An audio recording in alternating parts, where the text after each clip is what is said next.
4 mois après la faille informatique Heartbleed, plus de 30 000 systèmes informatiques à travers le pays sont encore facilement accessibles aux cybermalfaiteurs, des systèmes reliés à des entreprises et des organismes publics. C'est ce que conclut une étude de la firme de sécurité Eva Technologies. Son président est avec nous, M. Éric Parent. M. Parent, bonjour. Bonjour. Alors, tout de suite après cette faille-là, il y a quand même un bon 10 000 systèmes qui ont fait les mesures adéquates pour éviter ce problème-là, mais n'empêche, 30 000, 4 mois plus tard, c'est beaucoup. C'est beaucoup, mais c'est pas vrai qu'il y en a 10 000, on les voit plus. Alors, il y en a 10 000 qui ont réglé ce problème-là. Mais pour vraiment régler le problème, il fallait faire plusieurs étapes. Alors, ils ont fait la première étape, mais on est en train de faire des tests et on s'aperçoit qu'ils ont fait juste la première étape. Alors, si le système était exposé pendant 3 mois, à une faille importante, des attaquants pourraient avoir déjà rentré sur les systèmes et volé certaines informations, comme des noms d'usagers mots de passe. Alors ça, c'est une des étapes qu'il faut faire après qu'on a réglé le problème, c'est de changer les mots de passe, finalement, des utilisateurs de ce système-là ou des autres systèmes. Puis ces choses-là n'ont pas encore été faites. Alors même malgré qu'il y en a 10 000 qui ont réglé le problème, il y en a à peu près la moitié, d'après les statistiques qu'on teste, qui ne sont pas vraiment réglées. Là. Cette première étape consistait en quoi exactement et quelles sont les autres étapes qu'on devrait suivre normalement? Bien, Heartbleed, c'est une vulnérabilité qui est exploitable et puis qu'il y a une routine, il y a une patch, une mise à jour qu'on peut mettre sur les systèmes. Mais ça, c'est la première étape. Mais la deuxième étape, c'est de changer nos certificats de sécurité. Et après ça, de regarder quelle sorte d'informations il y avait sur ce système-là qui pourrait être utilisé pour attaquer d'autres systèmes et puis de voir à sécuriser et changer tous ces morceaux-là. Alors, ces choses-là, dans la majorité des cas, n'ont pas été faites.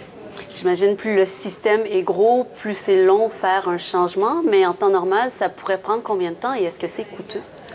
C'est coûteux, mais on n'a pas vraiment le choix de le faire quand c'est un système qui hébergeait peut-être des données critiques ou des données sensibles. Une des firmes qu'on a analysées gère des milliards de dollars d'argent. Alors, les noms d'usagers mots de passe qui sont sur ce système-là sont utilisés sur d'autres systèmes de l'entreprise.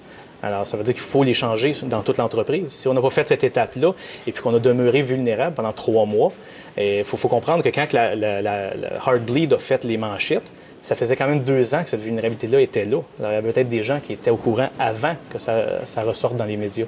Sur les 30 000 qui sont toujours vulnérables, on parle de systèmes liés à des entreprises, d'autres à des organismes publics. Est-ce que le changement est plus long à faire dans le privé que dans le public?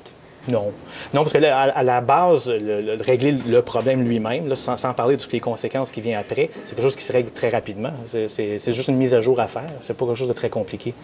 Est-ce qu'il y a un autre virus ou une autre faille qui pourrait survenir, qui serait peut-être similaire à Heartbleed et qui rendrait les systèmes tout aussi vulnérables? Parce que cette semaine, on a parlé du Centre national de recherche au Canada, à Ottawa, donc un système qui a dû être isolé complètement.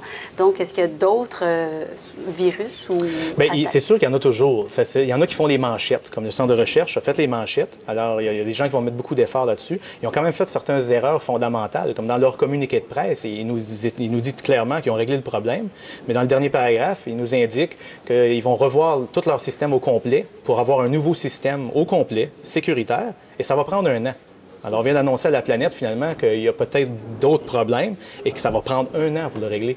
C'était pas une bonne idée de mettre ce paragraphe-là. Donc, c'est 1 an où il y a des attaques possibles encore et le système demeure vulnérable. Bien, la réalité en technologie, c'est que c'est très complexe. Et puis, c'est très complexe.